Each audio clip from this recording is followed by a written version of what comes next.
হুজুর থাকতে পারবে না। এই সময়ও তালকিন দেওয়া হয়, কি বলে তালকিন দেয়, মান রব্বুক, কুল রব্বি আল্লাহ, এগুলো বেদাত।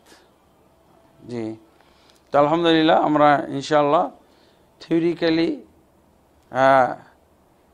আলোচনা আমরা করলাম মোটামুটি, এরপর আমরা প্র্যাকটিক্যালি ইনশাআল্লাহ এখন দেখানোর চেষ্টা করব। গোসলটা বিশেষভাবে সবচেয়ে এর মধ্যে গুরুত্বপূর্ণ পার্ট, যেটা আমাদের জানি না বলি, পারি না বলি, এই পার্ট দুটো আমরা একটু বাস্তবে দেখানোর চেষ্টা করব ইনশাআল্লাহ। এক্ষুনি আমরা এর জন্য তৈরি হচ্ছি, আপনাদের মনোযোগ আকর্ষণ করছি। আপনারা এই টেবিলের দিকে দেখতে থাকুন। আমরা গোসল কিভাবে দেওয়ানো হয়, আমাদের সামনে তো এই মুহূর্তে কোনো মৃত ব্যক্তি সামনে আনি নাই, তা আমরা কোনো এক ভাইকে শোয়ে আমরা এই কাজটা আপনাদেরকে দেখাবো, প্রদর্শন করবো ইনশাআল্লাহ। তো এর জন্য আপনারা প্রস্তুত হন দেখার জন্য। আল্লাহ আমাদের সকলকেই আজকে যে আলোচনা শুনলাম, এই আলোচনাগুলো আমল করার তৌফিক দান করুন, এবং আমরা যা এখন সামনে প্রদর্শন করতেছি এই প্রদর্শন অনুযায়ী আমাদেরকে শিক্ষা গ্রহণের আল্লাহ তাবারক ওয়া তাআলা তৌফিক দান করুন। আল্লাহুম্মা আমিন। আসসালামু আলাইকুম ওয়া রাহমাতুল্লাহি ওয়া বারাকাতুহু। আসসালামু আলাইকুম ওয়া রাহমাতুল্লাহি ওয়া বারাকাতুহু। সম্মানিত মুসলিম দর্শক ভাই ও বোনেরা, আমরা আপনাদের সামনে জানাজা, মৃত ব্যক্তি সংক্রান্ত আলোচনা করেছি। এখন আমরা বাস্তবে আপনাদেরকে মৃত ব্যক্তির বিদায়ের পূর্ব মুহূর্তে কি করণীয় সেগুলো আমরা দেখাইতে যাচ্ছি। এই মুহূর্তে আমরা একজনকে আমাদের সামনে রেখেছি। মৃত ব্যক্তির স্থানে আমরা পর্যায়ক্রমে আপনাদেরকে এখন কোরআন সুন্নাহর দৃষ্টিতে কিভাবে তাকে গোসল দেওয়াইতে হয় সেই বিষয়টা উপস্থাপন করছি। আর এটা বাস্তবে প্র্যাকটিক্যালি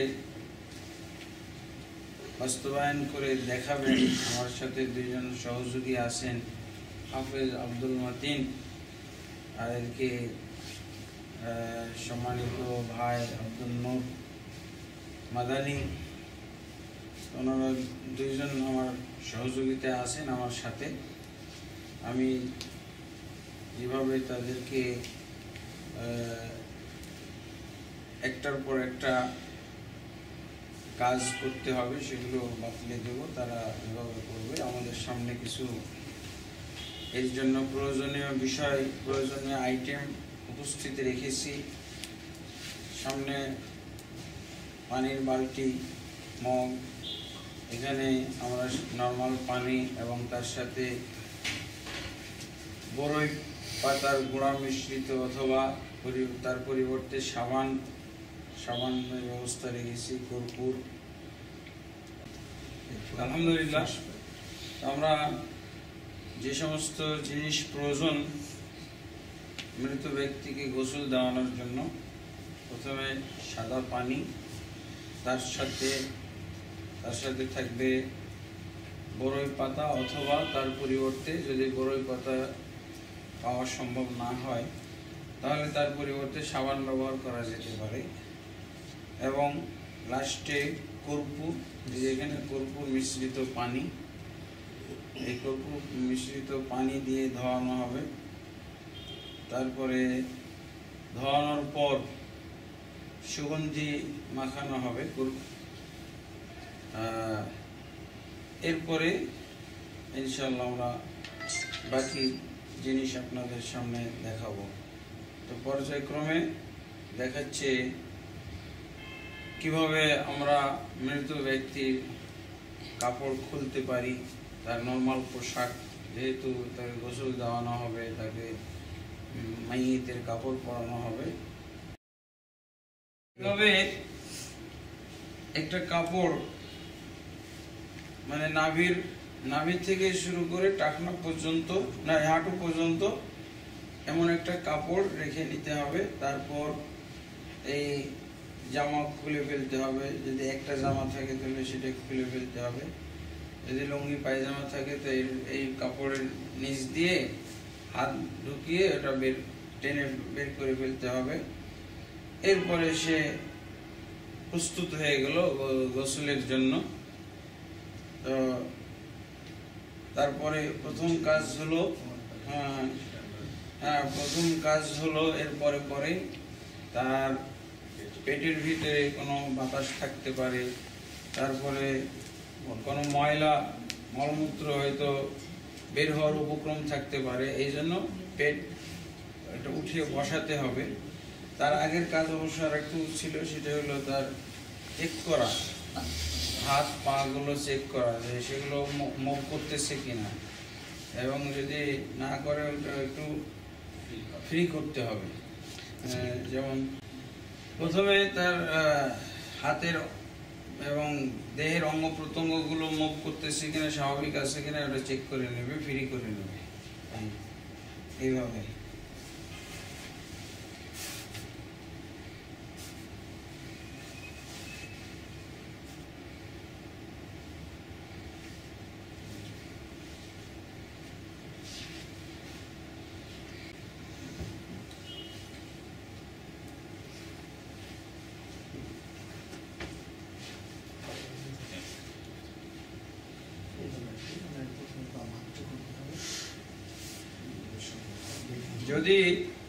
যদি খোলা সম্ভব না হয় মৃত ব্যক্তির ক্ষেত্রে, তখন ওটা কেঁচি দিয়ে কেটে ফেলতে হয়। আর যদি খোলা সহজ থাকে তাহলে খুলে ফেলবে। ওই কাপড়টা দিয়ে উপকৃত হইতে পারবে জীবিত লোকেরা, হয়তো নিজেদের বাড়িতেও পরতে পারে, দানও করে দিতে পারে। আর এটাকে কোনো ধরনের অমঙ্গলের কিছু মনে করা ঠিক হবে না, এটা একটা কুসংস্কার হবে। আলহামদুলিল্লাহ, যদি খোলা সম্ভব হয় তো খুলে নিলাম, আর যদি না খোলা সম্ভব হয় তাহলে সেই ক্ষেত্রে কেঁচি দিয়ে কেটে ফেলতে হবে। ডান দিকের আগে হাতা কাটবে, তারপরে ডান পাশ থেকে তার একেবারে পুরা জামা কেটে ফেলবে, এরপরে বাম দিক থেকে। এইভাবে আর কি কাপড়, নর্মাল কাপড় তার খুলে ফেলতে হয়। এরপরে যেই কাজটা করতে হবে সেটা তাকে বসিয়ে পেটে হালকা চাপ দিতে হবে, যদি কিছু বের হওয়ার থাকে তো বেরিয়ে যাবে।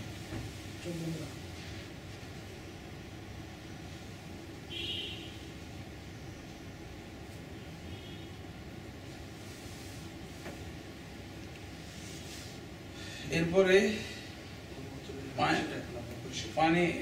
পানি ঢালতে হবে এখান দিয়ে, দাঁড় করিয়ে উঠিয়ে এখান দিয়ে পানি ঢালতে হবে।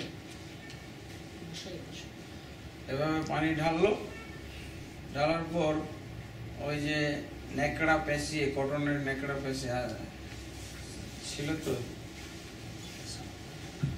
হ্যাঁ ওগুলোই,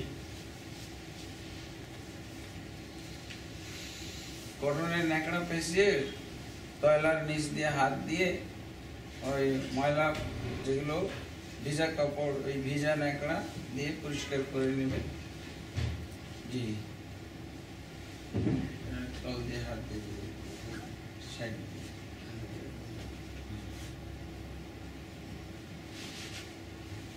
এইভাবে জি, এভাবে পরিষ্কার করা হলো। এরপরে পানি ঢেলে দেওয়া হলো, পানি ঢেলে দিয়ে বসায় বা ধরেন যে সাইড দিয়ে ঢেলে দিল কোনোভাবে।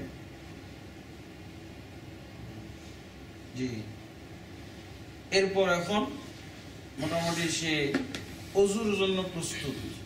অজু তো ময়লা থাকলে অজু করাও হবে না, অজু করে পবিত্র হবে না। যদি মলমূত্র, দুই গুপ্তাঙ্গ থেকে কোনো কিছু বের হয় এই অবস্থায় অজু করানো যাবে না। এখন পবিত্র হয়ে গেছে, এখন তাকে অজু করানো যায়। সে অজু ঠিক সালাতের জন্য, নামাজের জন্য যেভাবে ওযু করি ওইভাবে তাকে ওযু করাইতে হবে। ওযু করানোর নিয়মটা, তার উপরে হাত এভাবে রেখে এভাবে পানি ঢেলে কবজি পর্যন্ত তাকে ওযু করানো হবে।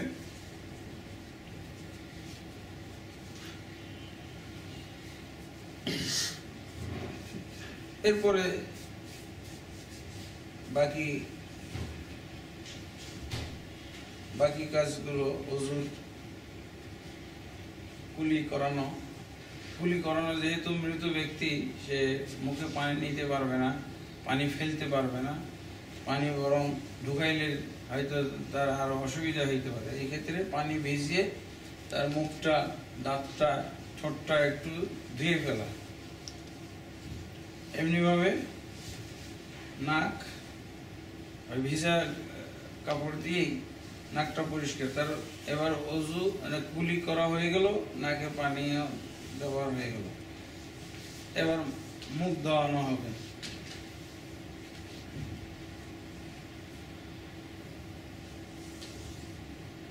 এরপর কোনই পর্যন্ত ডান হাত এবং বাম হাত,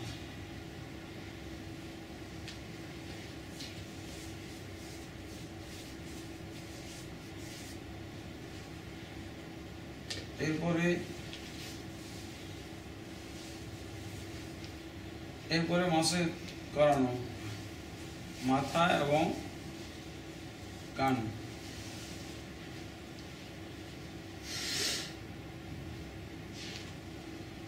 এরপর ডান পা বাম পা যেভাবে যে পর্যন্ত ধোয়ানো হয় এভাবে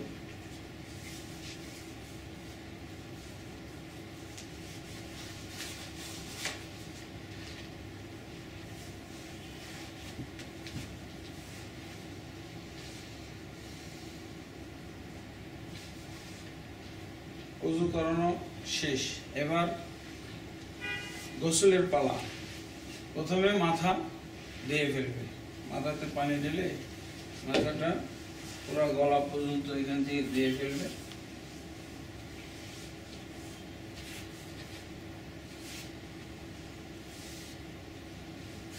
এরপর ডান দিকে পানি দিয়ে ধুইতে হবে।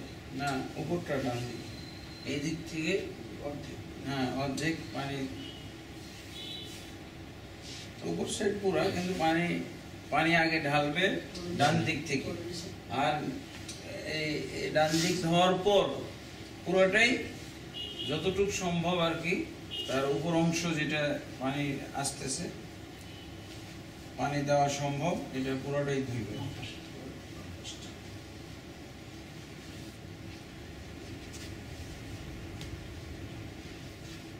এরপর তাকে কাত করানো হবে।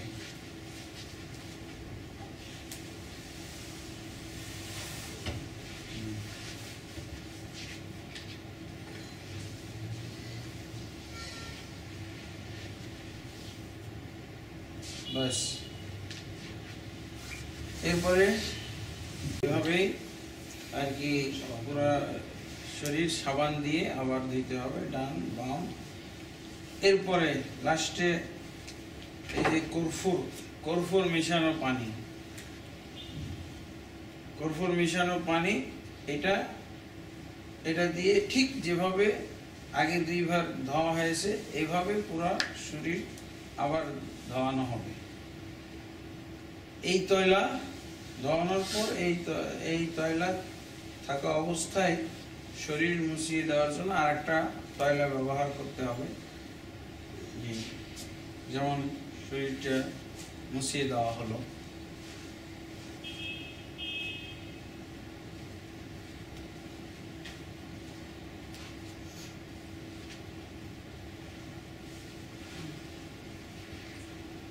এই কাপড়ের নিচ দিয়েও যতদূর পর্যন্ত মোছানো সম্ভব মুছিয়ে দিতে হবে। আর এই পর্যন্ত যে আমরা দেখলাম, নারীর ক্ষেত্রেও একই, যেহেতু নারীদের গোসল দেওয়া হবে নারীরাই, এই জন্য একই নিয়ম, নারীদের ক্ষেত্রেও এই একই নিয়মই হবে।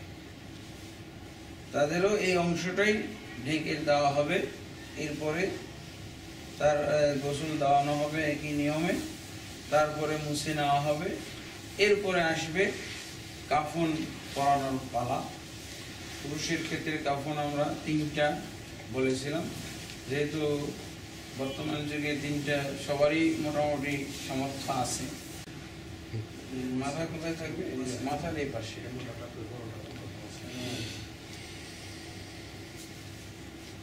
এটা পায়ের দিকে।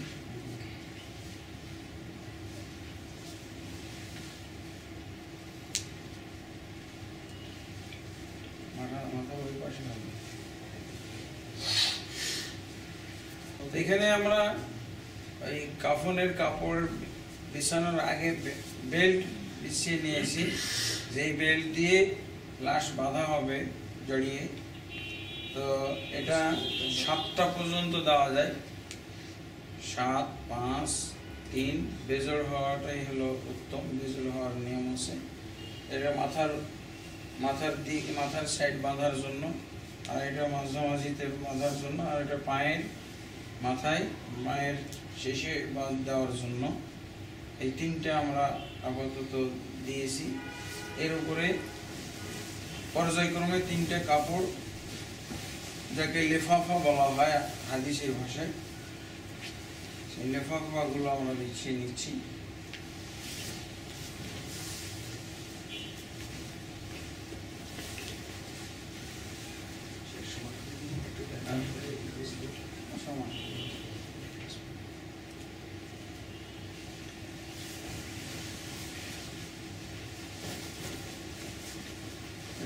ছোট আছে,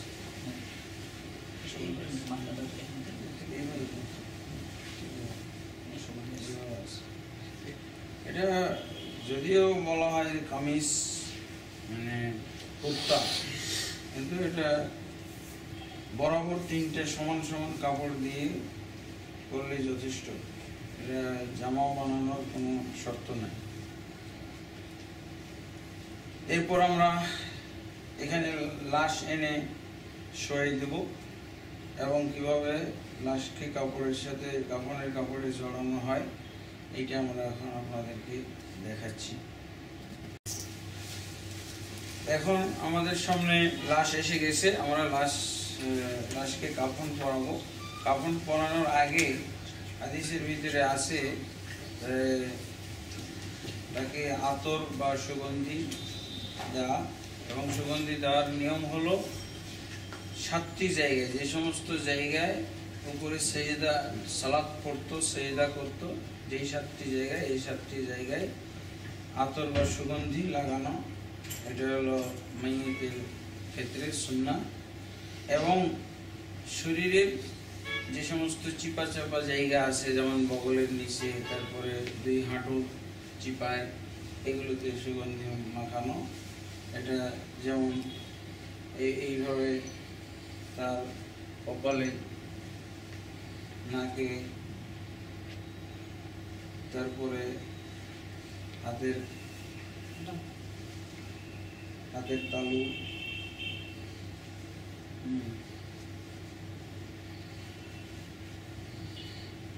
তারপরে 2 পায়ের আঙ্গুলের মাথায়,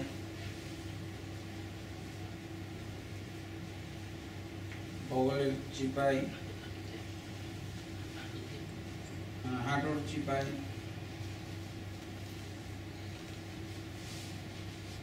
হাঁটুতে এবং হাঁটুর চিপাতে।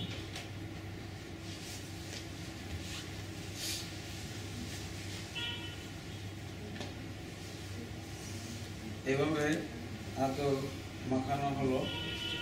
তারপরে আতর, সাদা আতর যেটাকে বলা হয়, সেই সাদা গোলাপ জল হইতে পারে, সাদা আতর যেটা রঙিন নাই, এগুলোতে এই যে অঙ্গগুলোতে যেটা লাগানো হয় আতর, এটা রঙিন কালো বা যে কোনো রঙিন আতর দেওয়া যায়।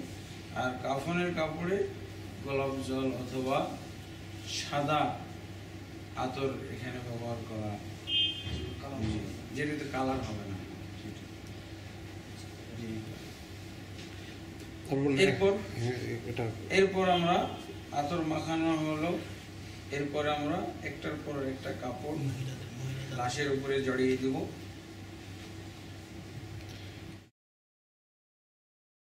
মহিলার ক্ষেত্রে সহিহ হাদিস অনুযায়ী এই 3 কাপড়ই যথেষ্ট। ঠিক যেভাবে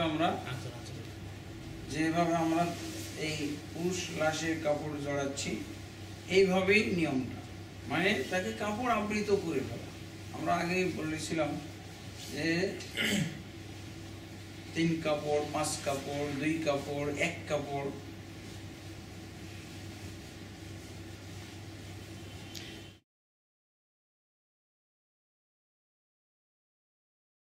মহিলাদের ক্ষেত্রে ওই যে গোসলের সময় কর্পূর লাগানো হবে, এই কর্পূরটাই। আর সুগন্ধি যেহেতু তাদের জন্য নিষিদ্ধ, মৃত্যুর পরও নিষিদ্ধ। কর্পূরটা ওটা শুধু সুগন্ধির জন্য না, ওটা লাশের একটা লংজিভিটি সংরক্ষণের ব্যাপার আছে। যে এখন আমরা 3টা কাপড় পর্যায়ক্রমে লিপটে দিয়েছি, পরিয়ে ফেলেছি লাশের। এখন আমরা একটার পর একটা বন্ধন দিয়ে দেবো। প্রথমে মাথা লিপটে দেবো।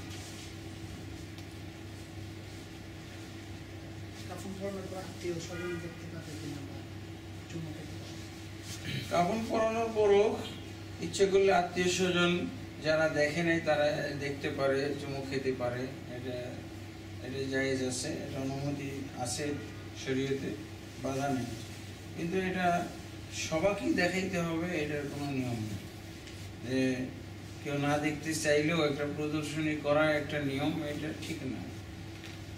বিশেষ আত্মীয় স্বজন, বিশেষ ঘনিষ্ঠজন, তাদের উদ্দেশ্যে তারা দেখতে চাইলে দেখানো যাইতে পারে বন্ধন খুলে।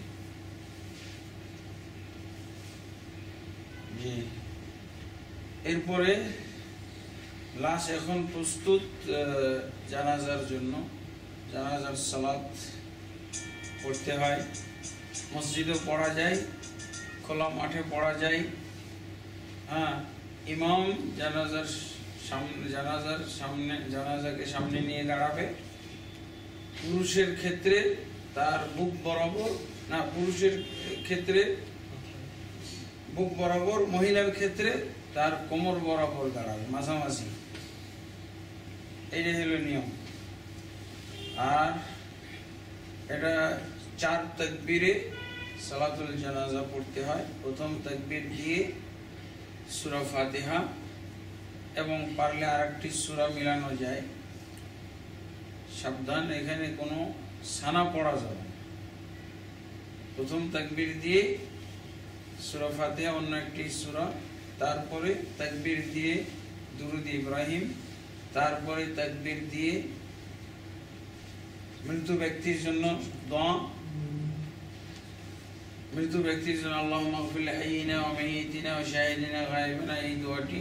এরপরে বিশেষ দোয়া আল্লাহুম্মা গফির লাহু ওয়ারহামহু ওয়া আফিহি ওয়াফু আনহু, এই দোয়া পড়ে তারপরে আবার চতুর্থ তাকবীর দিবে। চতুর্থ তাকবীর দিয়েই সালাম ফিরাবে। একটি সালাম দেওয়া যথেষ্ট এবং 2টি সালাম দেওয়া জায়েজ আছে। এভাবে আর কি লাশের প্রতি সালাতুল জানাজার সময়, জানাজার সালাতে তাকবীর দিলে তাকবীরের সাথে হাত তোলার কথাটা রাসূলুল্লাহ সাল্লাল্লাহু আলাইহি ওয়াসাল্লাম থেকে সরাসরি সহিহ কোনো হাদিস, মারফু কোনো হাদিসে পাওয়া যায় না। তবে ইবনে ওমর রাদিয়াল্লাহু আনহু থেকে পাওয়া যায়।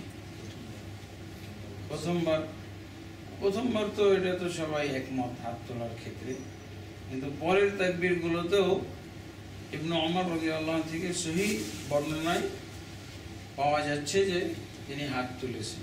ইবনে ওমর রাদিয়াল্লাহু তো আর নিজে নিজে এটা আবিষ্কার করেননি, এটা মাওকুফ সহিহ হাদিস, রাসূলুল্লাহ সাল্লাল্লাহু আলাইহি ওয়াসাল্লাম থেকেই তিনি পেয়েছেন। কিন্তু কোন ভাষায় রাসূল সাল্লাল্লাহু আলাইহি ওয়াসাল্লাম থেকে বর্ণনা করবেন, এই ভাষাটা স্থির না করতে পারার কারণে উনি রাসূল সাল্লাল্লাহু আলাইহি ওয়াসাল্লামের দিকে নিসবত করেননি, আমল করতেন। জি,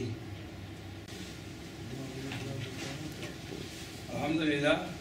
আমরা এখন মুসলিম দর্শক, মুসলিম ভাইদের উদ্দেশ্যে জানাজার সালাত কিভাবে পড়তে হয়, কি নিয়মে পড়তে হয়, সালাতের ভিতরে কি কেরাত এবং দোয়া আছে সেগুলো আমরা জানানোর জন্য প্র্যাকটিক্যালি সালাতুল জানাজা পড়ে দেখাচ্ছি।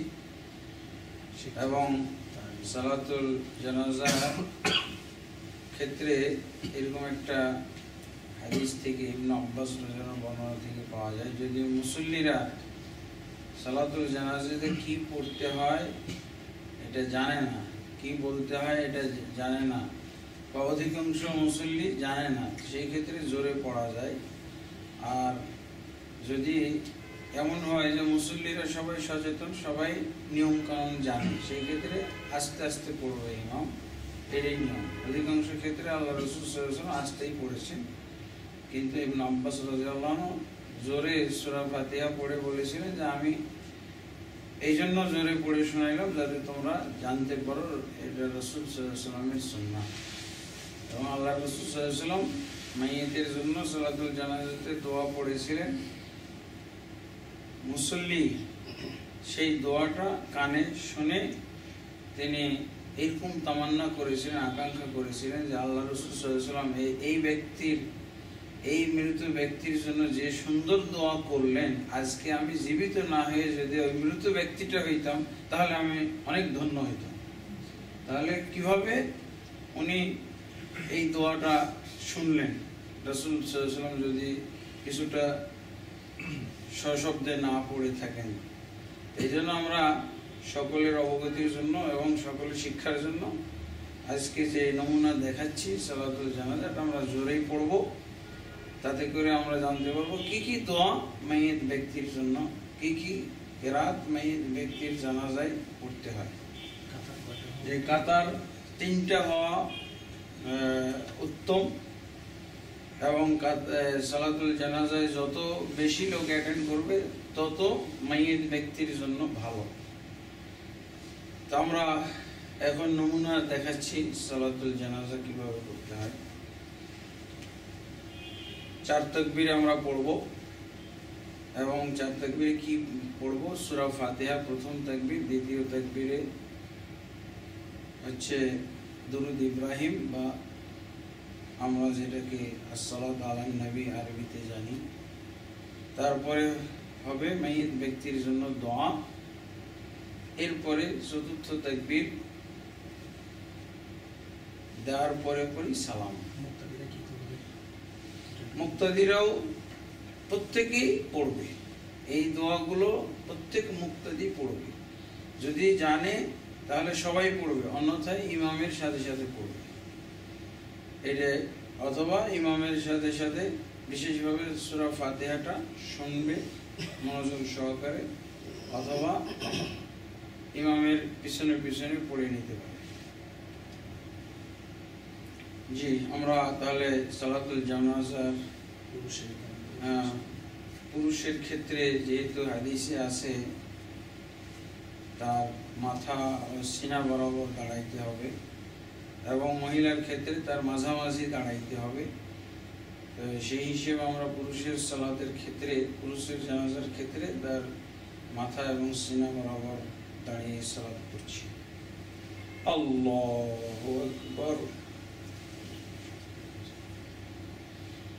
আলহামদুলিল্লাহি রাব্বিল আলামিন আর রহমানির রহিম মালিক ইয়াউমিদ্দিন ইয়্যাকা না'বুদু ওয়া ইয়্যাকা নাস্তাঈন ইহদিনাস সিরাতাল মুস্তাকিম সিরাতাল লাযীনা আন'আমতা আলাইহিম গায়রিল মাগদুবি আলাইহিম ওয়ালাদ-দাল্লিন আমিন। قل هو الله أحد الله الصمد لم يلد ولم يولد ولم يكن له كفوا أحد الله أكبر اللهم صل على محمد وعلى آل محمد كما صليت على إبراهيم وعلى آل إبراهيم إنك حميد مجيد اللهم بارك على محمد وعلى آل محمد كما باركت على إبراهيم وعلى آل إبراهيم إنك حميد مجيد الله أكبر اللهم اغفر لحينا وميتنا وشاهدنا وغائبنا وصغيرنا وكبيرنا وذكرنا وأنثانا. اللهم من أحييته منا فأحييه على الإسلام، ومن توفيته منا فتوفه على الإيمان. اللهم لا تحرمنا أجره ولا تفتنا بعده. اللهم اغفر له وارحمه وعافه واعف عنه وأكرم نزله ووسع مدخله واغسله بالماء والثلج والبرد ونقه من الخطايا كما ينقى الثوب الأبيض من الدنس، وابدله دارا خيرا من داره وأهلا خيرا من أهله وزوجا خيرا من زوجه، وأدخله الجنة وعذه من فتنة القبر وعذاب النار. الله أكبر. السلام عليكم ورحمة الله.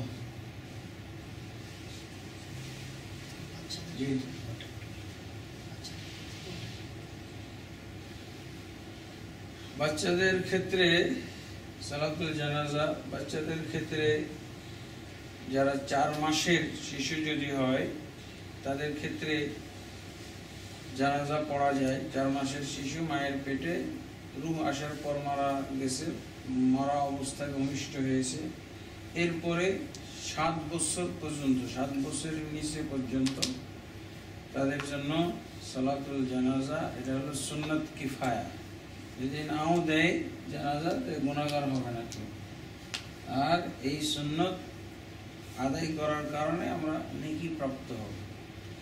তাদের ক্ষেত্রে এই দোয়া জানাজার একই নিয়ম, শুধু ওই যে মাইয়িত ব্যক্তির জন্য যে দোয়া পড়া হয়েছে আল্লাহুম্মা গফির লাহু ওয়ারহামহু, এর পরিবর্তে আল্লাহুম্মা জাআলহু খালাফান ওয়া সালাফান ওয়া যুখরান লিওয়ালিদাইহি ফিল আখিরাহ, এই দোয়াটা করতে হয়। হে আল্লাহ, তুমি এই বাচ্চাকে তার পিতামাতার জন্য পরকালে তুমি একটা পূর্ববর্তী অগ্রণী ব্যক্তি হিসেবে গণ্য করো এবং তাদের আখিরাতের জমা, আখিরাতের পুঁজি, আখিরাতের তাদের ধন সম্পদ হিসেবে জমা রাখো।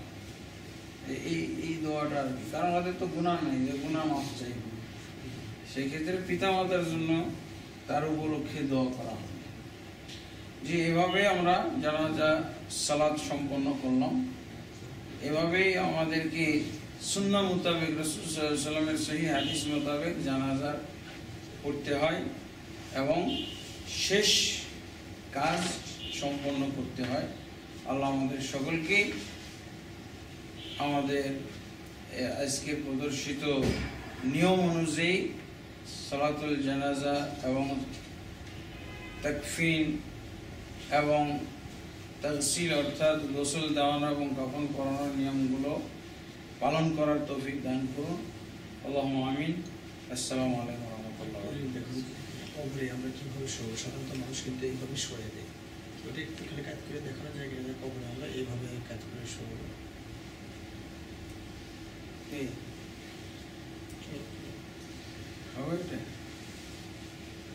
এখন আমরা কবরে কিভাবে শোয়াইতে হয় কিবলামুখী করে, ডান কাত করে, সেই জিনিসটা আমরা দেখাবো। সেটা হলো এমনভাবে শোয়াইতে হবে কবরের লাশকে যেন সে ডান কাত হয় এবং কিবলামুখী হয়। ডান কাত যেভাবে আমরা নর্মাল বিছানায় ডান কাতে শুই সেটা আমল, আর একটা হলো কিবলামুখী তাকে করা। সেই ক্ষেত্রে যদি কবরটা ওই নিয়মে খনন করা হয় তাহলে তো ভালো, আর যদি কবর ওই নিয়মে না খনন করা হয় তাহলে তার পিঠের দিকে কোনো একটা কিছু মাটি দিয়ে অথবা অন্য কিছু দিয়ে, যেমন আমরা এই মুহূর্তে দেখাইতে পারি,